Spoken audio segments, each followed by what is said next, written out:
Okay, what's going on, guys? It's time for BROVID-19 day 2. So I'm going to walk through the movements, a little bit of the scaling progressions, just so you have an idea of what it's going to look like, and then talk about those Freak Beast upgrades if you feel like going there. So you might have seen the video I posted earlier. We are introducing in this workout our first EMOM. So the first piece of the workout is actually going to be an 8-minute EMOM, or something very similar for beginners. So let me show you what I mean. The first movement for 8 minutes, if you're doing experienced, EMOM is every minute on the minute. So the first minute, you're gonna be doing as many push-ups as you can. So we're gonna be doing a max effort minute. Then on the second minute, you're gonna rotate to your back and you're actually going to do chest press. Now, if you don't have dumbbells, you can just pick up an object and use that to chest press.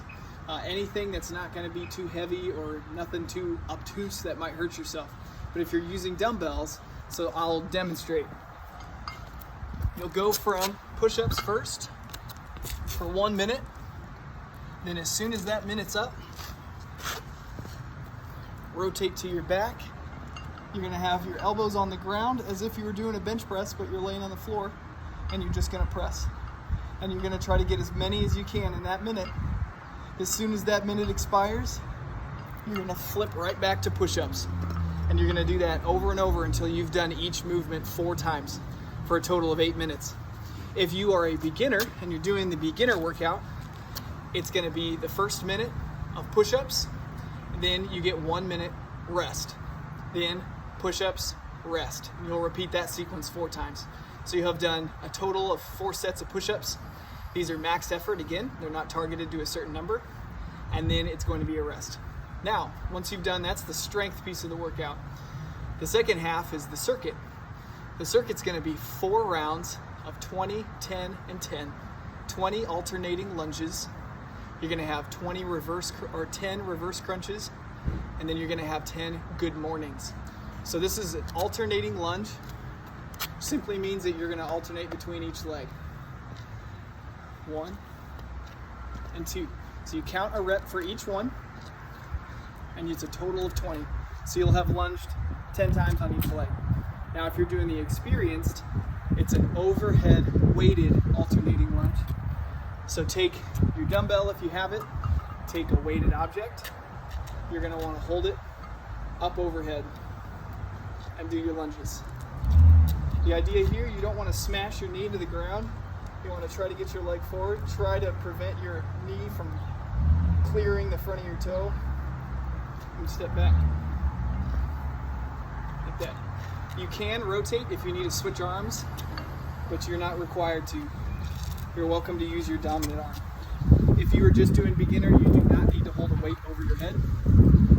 Now for a reverse crunch, it's just like it sounds if you're familiar with the crunch. Instead of bringing the front part of your body up like this, you're actually going to place your hands on the ground, put them underneath, and you're going to bring your legs in and try to lift your booty off the ground.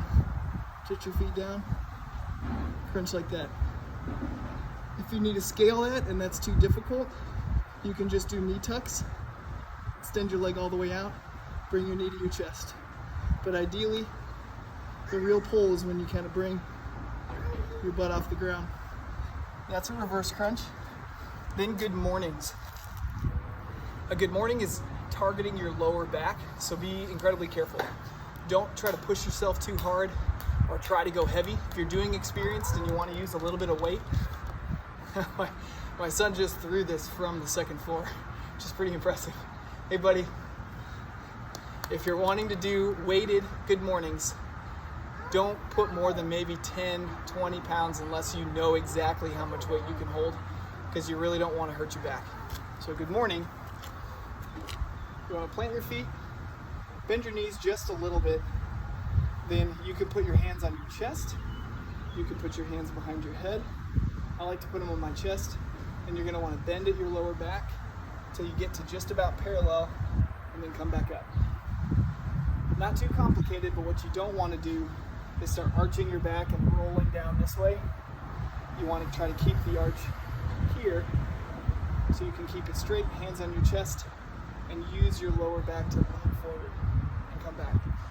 If you are choosing to do weight, you want to take the weight and put it behind your head.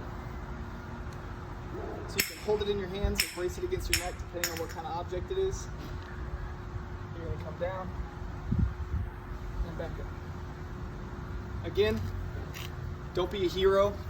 If you're not familiar with the movement, don't hurt your lower back by adding a bunch of weight. It's not going to be worth it. So that's the 3 movements in the latter half. You got your first EMOM. It's going to destroy your chest if you're really pushing. Give yourself a little bit of time if you need it. A lot of times I will target about 50 seconds of work and I'll give myself about 10 seconds to catch my breath before I switch to the next minute. So that's just a tip. Then the last thing, for those of you who may want it, dynamic stretching is a really good way to get warmed up for your workout. Dynamic stretching is basically just active movement stretching instead of just sitting on the ground and trying to touch your toes. Just consider things like swinging your leg, kind of in a kicking motion. You might need to grab something for balance. You can even do squats and try to sit in a squat, stand back up. It could be a kick forward, it could be a kick out to the side, you could do arm spins. That's often why things like jumping jacks are really good for warm-ups, just because they give you a lot of motion. Okay, try it out, see how it goes. If you have any questions, again, of course, ask, and as always, good luck.